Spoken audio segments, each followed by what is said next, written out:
I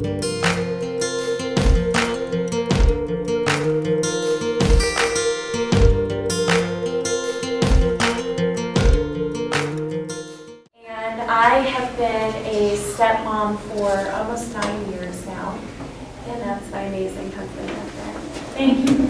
He gave you chocolate. He did. He's the greatest. He gives me coffee.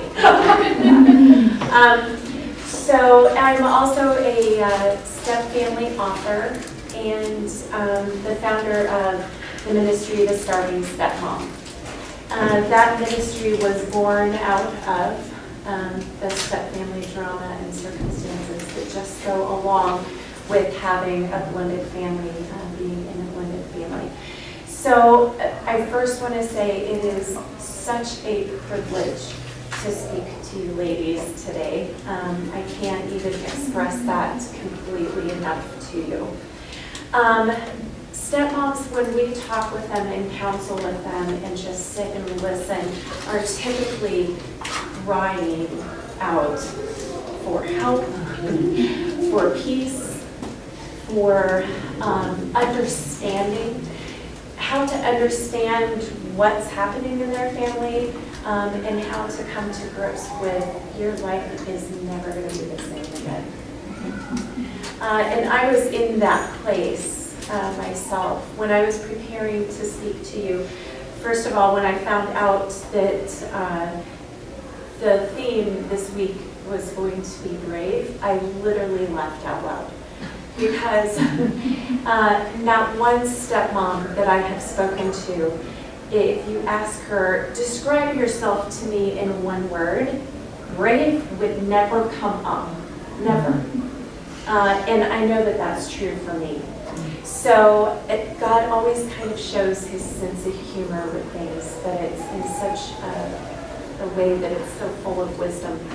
So as I was preparing, and I completely prepared what I was going to share with you, and as I was going through that, God said, no, that's not what I want you to share. And which was disappointing because I had already prepared it. God is in charge, right? So he said, I want you to crack yourself wide open, and I want you to be raw, and I want you to be real with these other stepmoms. And so that's what I'm going to do today. So I want to take you back to, it's March, and one of our sons had come home for spring break. And my husband had asked him to help surprise me with a remodel of my closet. I had always dreamed of one of those closets that is just like over the top, right? It's not necessary, but you know. And that's exactly what I got. So when my husband revealed it to me, it was gorgeous. It had beautiful wood floors, and it had shelves for all of my shoes and my purses, and a customized jewelry cabinet, and a chandelier. I love bling, right? Sparkle, shine, right? And in that moment, I felt so loved and so special. It wasn't necessary for him to do that, but he did just out of love. And we're going to fast forward to not quite a year later. My husband had been deployed for 8 months to South Korea. And while he was deployed, I had full custody of his 2 kids. You can imagine how angry that made the biological mom.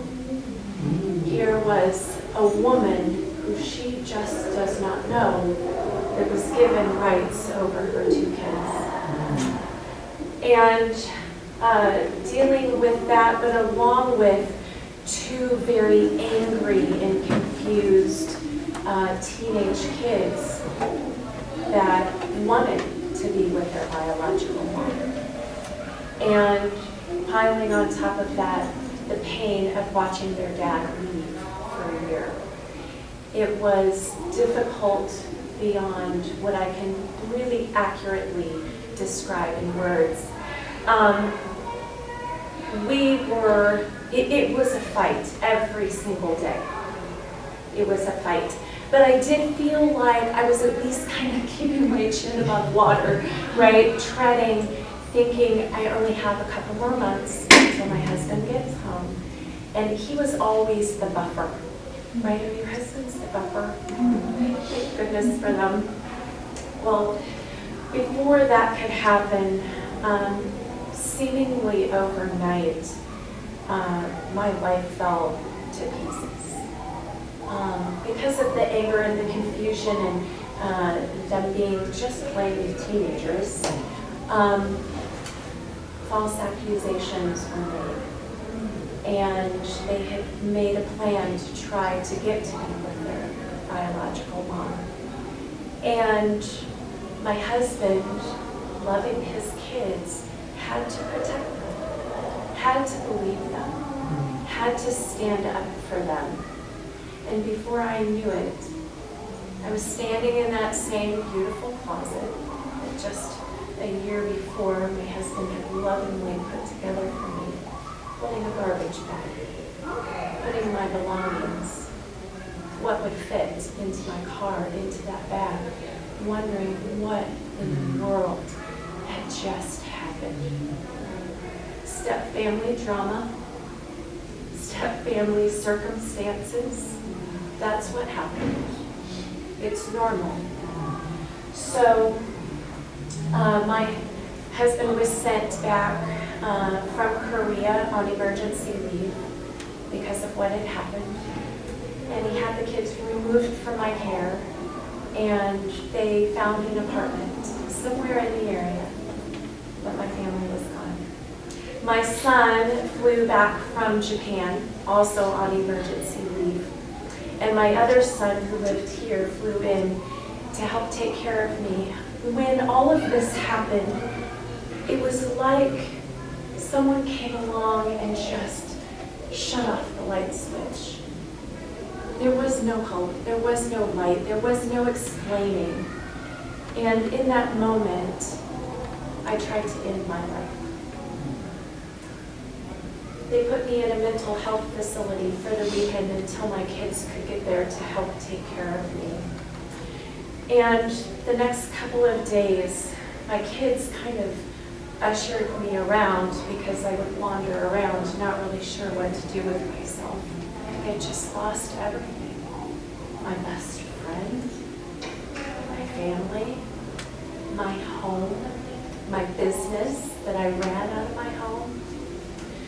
So my kids helped me pack what little would fit into my car. They helped me get the house on the market ready to sell. And off I went to Colorado. That's where my youngest son lived. And I moved into a 9x13 basement bedroom that a friend offered me. And I was stuck in bed. It's all I could do was just lay there and cry. I couldn't feel anything. I couldn't see anything. I couldn't hear anything except for the pain that was just overwhelming in the confusion. Really the confusion. And one day, as I was laying there, I heard God. And it was very simple what he said to me. He said, "Be still. I am still your God.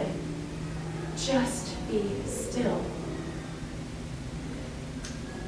It wasn't a miraculous jumping out of bed, I'm fine. It took some time. For a while, all I could do was still lay in bed, but I could whisper his name. Jesus, I need you. And can I tell you how powerful just saying the name of Jesus can be? So day by day, I was getting just a little bit stronger. Pretty soon I was able to pray, like really have a conversation with him again. And then I was able to grab my Bible, sit up in bed, and start reading his promises again being reminded of who he is and what he is capable of. And he started talking to me about the possibility of there being hope for my situation. And at first I was very doubtful. My husband was not even speaking to me. And the few times that he would actually answer the phone, he would just say how hopeless things were. Stop calling. There's nothing we have to say. There is no hope. This will never be. I kept praying though. One day I was meeting with a friend and we were going for a walk. And on my way home from that, God spoke very loudly to me and said, now that I have your full attention again, go fight for your family. That was all I needed to hear. It was exactly what I had been hoping for. I wanted to hope completely that my family would be put back together, that I needed to hear it from him. So, on one hand, yes, I was scared, but I was excited. Kind of like hearing that I was going to speak today. Excited, but the other piece to being fearful in that decision was there were other people involved. My kids and my parents and my friends had seen me go through the darkest time of my life, and they were worried about me. And so the closest one was my youngest son, and I called him up. And as soon as I heard God say that to me, I took my car in to, well, an oil change and whatever else they do to prep a car for a long trip. And I called my son and I said, I really have to talk to you. Can you come meet with me tonight? It has to be tonight. So he came over after work and I said, listen, this is what the Lord told me. And I know that you dropped everything to come and be with me. And you were a hero for me. And you loved me. But I have to listen. And I have to go fight for my family. And he said, Mom, don't you think that that's what I've been praying for this whole time? Go fight for Andy, right? Go fight for them. I'm here with you. It's amazing how God can speak such wisdom and hope through your kids to you. So the next morning, I jumped in my car and I drove the 13 hours back to Texas.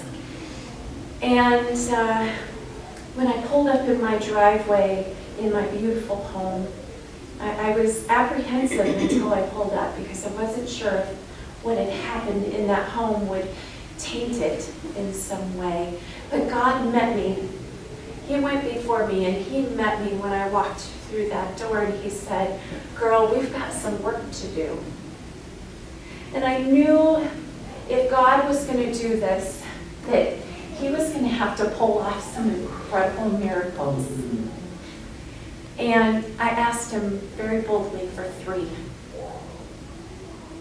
The first one was our home.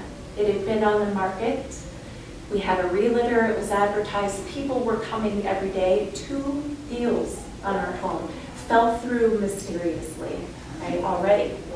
And I said, God, you know I need to be in this home so that I can be close to my family while you work. Please don't sell this house. The second one that I asked for was, you know this, military doesn't let you just sit around and figure out family situations. We were waiting day after day for the new orders to come in of where they would send my husband to work next. I needed him to stay put so that we could at least be in the same area. The third one I asked for was just that. God, please put me in the presence of my husband. He did all 3. So the phone calls stopped coming in for the house. People stopped coming to look at it, even though we still had it on the market, still had a realtor, still advertised.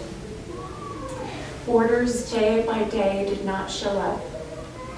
And my husband just started texting almost on every morning basis, asking me to meet him for coffee. The first time I said yes. If you ask me to come and be with you, my answer will always be yes. So we started meeting. Now our interpretation of meeting for coffee and what that was going to be like was very different. I would walk in full of hope, knowing that God had promised me to put my family back together, saying, God, this is it. This is the coffee, right? This is the day that you're going to change, and he's going to wake up, and the walls that he had built around himself to protect his heart were going to fall down. That he would come in, and his meeting for coffee was to discuss how we were going to separate our belongings. When are we going to do the paperwork for the divorce? I don't want that letter that you just wrote my children saying that you love them. They don't want it. It was very different. So every coffee I would leave just beat down. The hope that I had and the victory that I believed in from Jesus went out the window, as it often does when you're dealing with a really hard situation. And on the way home, I would be sick to my stomach, and just the devil saying, they don't want you. He wants to divorce you.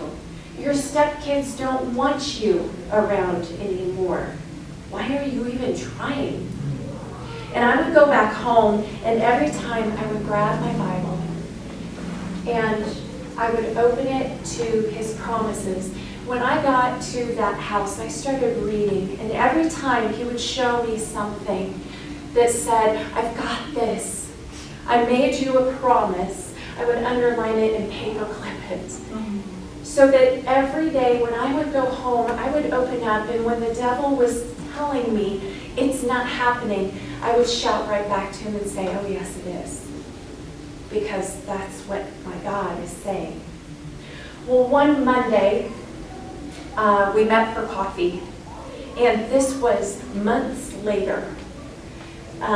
We met for coffee, and I should say, along that journey, those couple of months, God was slowly breaking my husband down. We would have a real coffee date here and there, and God had put me in, had ordained this chance meeting in the grocery store with my stepson, where he threw his arms open wide, ran into my arms, and hugged me. I miss you. Oh, that started kind of taking the scales off of my husband's eyes, that something wasn't quite measuring up. So we're meeting for coffee, and my husband said, I just want you to know the orders came in. My kids and I are leaving. They're sending us back to Colorado Springs on Saturday. Saturday? Okay. He said, the moving truck is showing up tomorrow, and I'm assuming you're staying here, and we'll just figure out, the sale of the house when that happens and how to split everything. And I said, no, I'm not staying here. God told me to come fight for my husband, and I will follow you wherever you go. So, no, I'm not staying here, but I need your help. I can't move my stuff on my own. Can we please just have the movers pack all of our things together, please? And he really had to stop and think about that.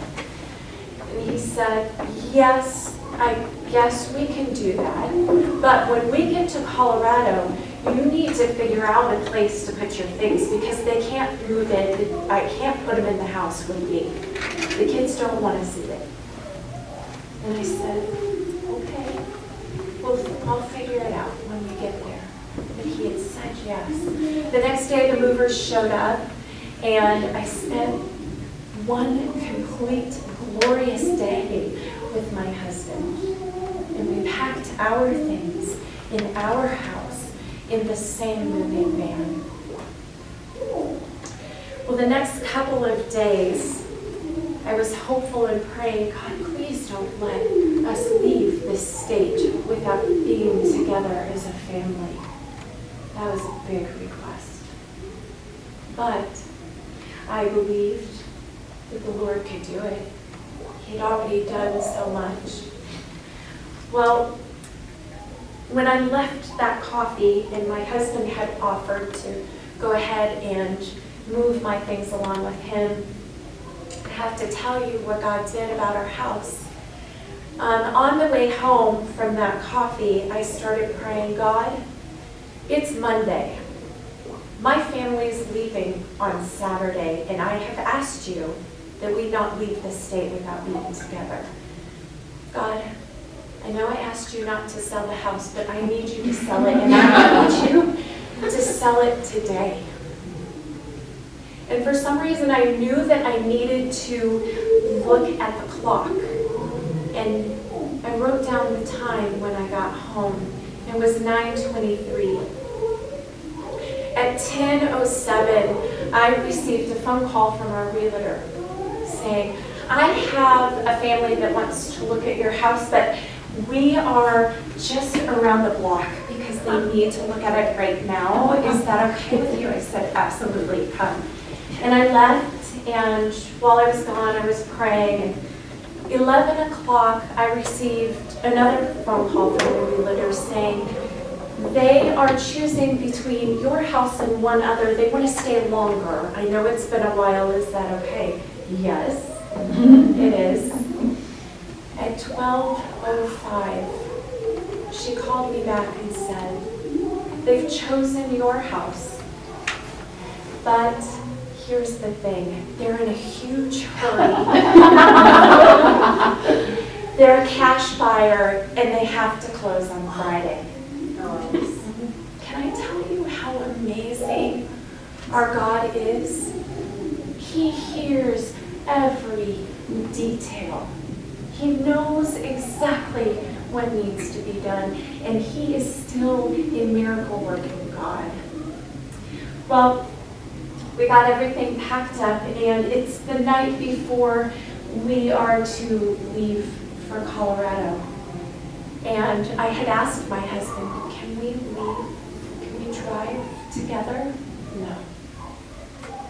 My daughter isn't ready for that yet. Okay, I understand. I was heartbroken. And I went back to the house and started praying again, and had spent the entire day praying over what was to come in the next couple of days. And let me just tell you, I was a hot mess. Like in the house all day, crying literally out to God. At 11:30 at night, I received a text message from my husband saying, are you still awake? Can I come over? Yes, anytime that you ask me to be with you, my answer will always be yes. So he came over, and there was no amount of time and no amount of makeup that would cover up what had happened to me to him. So he showed up, and I opened the door, and the evidence of the pain that I had been in that day was extremely obvious. And with compassion in his eyes, another miracle. He went to hug me and he said, I just wanted to say goodbye to you before we leave for Colorado tomorrow. And he hugged me and he whispered in my ear and said, you have believed this entire time. Don't stop now. The words of hope that he gave me that night was so needed to sustain me, because once we got back to Colorado, he moved into a hotel on base with his kids, and I moved back into my 9x13 bedroom. Thank you, Jesus, for the room. But it was like we took 3 gigantic steps backwards, because the phone calls stopped, the texting stopped, He was trying to get his kids comfortable with being back in Colorado Springs again. The trauma that had happened with the step-family situation had been a lot on all of us. And he was trying to stabilize his kids. I kept praying and believing, discouraged, yes, but kept believing that there was still something there, that God had victory. So one day I received a text message, and he said, I'm going to look at a house for the kids and I to move into. Would you want to meet me to go through it? Seemed a little odd, but I was like, okay, of course. If you ask me to be with you, my answer will always be yes, right? So I meet him at this house, and we're going through the house, and it was not very spectacular. I wasn't totally impressed with it until we walked into the master bedroom. And as we rounded the corner, I had to choke back the sobs that were trying to escape out of me, because hanging in that closet was the exact same chandelier that my husband had picked out to hang in the house in Texas. God is so incredible with the details, ladies. Things that you would think would not matter to God, He sees all of it. I left that house that day knowing that God had just said, sweet daughter of mine, I've got this. This is going to be your home, and you are going to have your family again. Just trust me. So I left praising, but still kind of sick to my stomach, because it was for him and his kids according to his words and his outlook. He sent me a message later and said, I've decided to rent the house. The kids and I will be moving in 2 weeks. 2 weeks? 2 weeks? He had just told me, I'm not sure we'll be ready even a year from now to make this happen. And I had 2 weeks. So I started praying, and I'm like, God, please, please don't let my family move into another home without me. I have to be there. And the week went by. Second week came, nothing, no indications. It came to the day before my family was to move into that house. My husband called me, and he said, you know, the movers are showing up tomorrow. He said, I was just wondering if you would be willing to be there and kind of help me show the movers like what would look good for the furniture to be placed in the house. Absolutely. If you ask me to be with you, my answer will always be yes. So I showed up the next day, and it again was another glorious, complete and total day of being in the presence of my family, and this time including my stepdaughter, who had refused to see me this entire time. And I just tried to love on her and be kind to her. And we laughed, and it was wonderful. So it was a long day. The movers left. It was late at night. And I said, listen, we all need to get some sleep, so I'm going to say goodnight and head home. And he went to hug me goodbye, and he said, just wondering if you would like to move the rest of your things in tomorrow. Yes. My answer will always be yes. God is still a miracle-working God. We are a family. God has put us together. But let me tell you, it didn't stop the step-family drama. The pain is still there. There are still mountains, gigantic mountains, that we still deal with on a daily basis. But God is in control. We've given Him control. That's a big part part of it. You have to just let go and say, you know what? It's about him, if this is going to work. Because step-family issues sometimes are too much for us. So if you ask me, what do I know about being brave? I, LauraBeth Hoisington, am not brave. When my life fell to pieces around me, my first instinct was to end my life. That's the furthest thing from brave you can possibly get. But I, LauraBeth Hoisington, daughter of God Almighty, King of the universe, I am completely brave. Only because of him. If he were standing in front of me today, the visual picture you would get would be me on my knees clinging to his robes. He is my strong tower. He is my protector. He is what gets me through. He is why I am brave. So if you ask me how to be a brave stepmom, I will point you straight to my Jesus, because that's all I know. That's the only way I know how to be brave.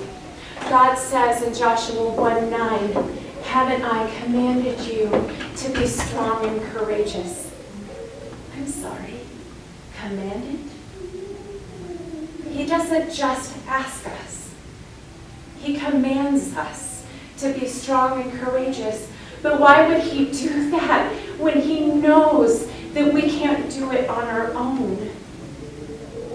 Because that's his avenue of bringing us straight to him. If we can't do it on our own, go to him.